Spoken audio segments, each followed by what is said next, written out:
the first thing that first responder should be doing is thinking safety.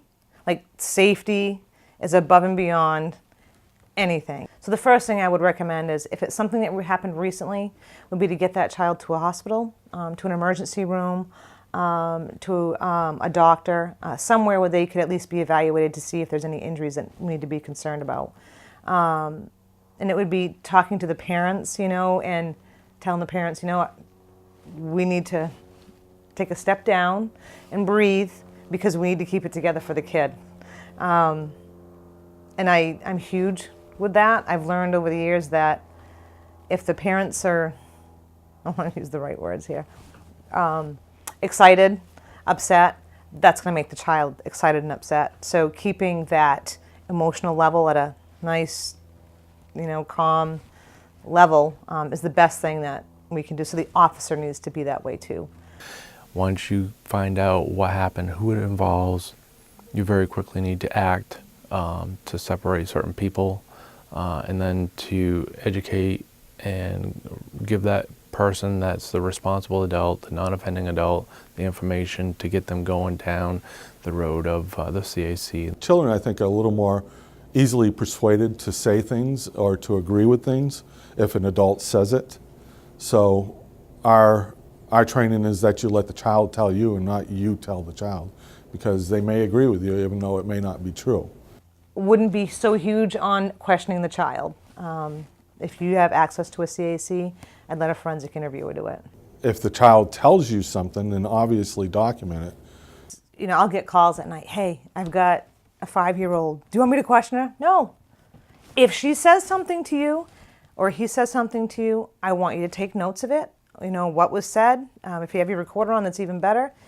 If they say, well, so-and-so touched me, then you can say, tell me about that, and let them talk. But I don't want you going, did daddy touch you? I don't want you to do that. You just let them talk, get the information from mom. I'll get the case in the morning, we'll do the CAC, and we'll go from there. There are some people in the law enforcement profession who really are reluctant to allow anybody else doing an interview on their cases. And what they need to understand is these are nationally certified forensic interviewers who you observe, and we have the ability to add questions and things like that to the interview through the interviewer. That's the biggest tip I could have for anyone, is to be utilizing their local CACs.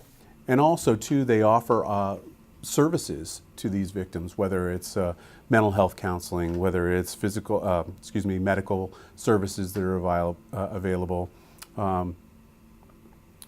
all kinds of resources that typically we don't have those contacts. They take care of it. Kind of serves as the hub. You have all these other agencies with a common interest, common focus. Once they're connected, it kind of brings you all together to a central place. Our biggest concern is to make sure that that child understands that they've made the right decision to disclose, whether it was to a friend, to a parent, or a family member, or somehow. What a lot of our first responders do, they're so nervous about, I shouldn't talk to that child or that victim, so they just shy away and they actually talk with maybe a parent or a relative or someone who's taking care of this particular victim, child or adult. And that's something that we want to make sure that we don't do. We want to make sure some interaction is made with that child or victim to make them aware that, okay, the police are good, they're here to help me, they understand, and I did make the right choice. I would not approach a child the same way I would approach an adult. Many times what people forget when you're talking to a child, that they don't realize that what has happened to them is necessarily wrong. So when you go in, I'm so sorry about what's happened to you, they're like, I don't understand what you're talking about. It wasn't bad. It didn't hurt, so I don't relate it with something bad. So just getting them to just talk, do you know why I'm here? If you do, tell me about why I'm here, and let them talk about it. Communicating to the parent, hey, I just want to talk real quick to the child, just to say hi, tell them who I am, let them know that we're going to help them, that type of thing. Without getting into, hey, tell me what happened to you, who did it, where did it happen, because we don't want to do that with a child victim. There will be a time during the investigation in which that will happen.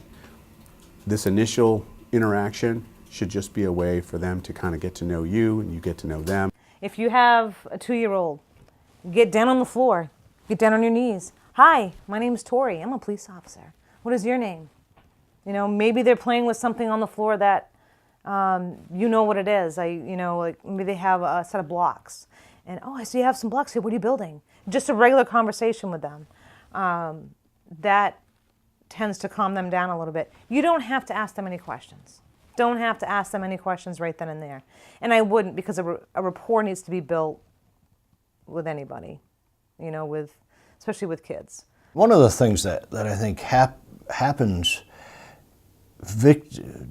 child and teenage victims of sexual abuse, it affects them in certain ways, and it often affects behaviors and becomes delinquent behaviors. And oftentimes I think what happens is the behaviors that are the result of the abuse work against them, you know, and they're seen as being unreliable and that kind of thing.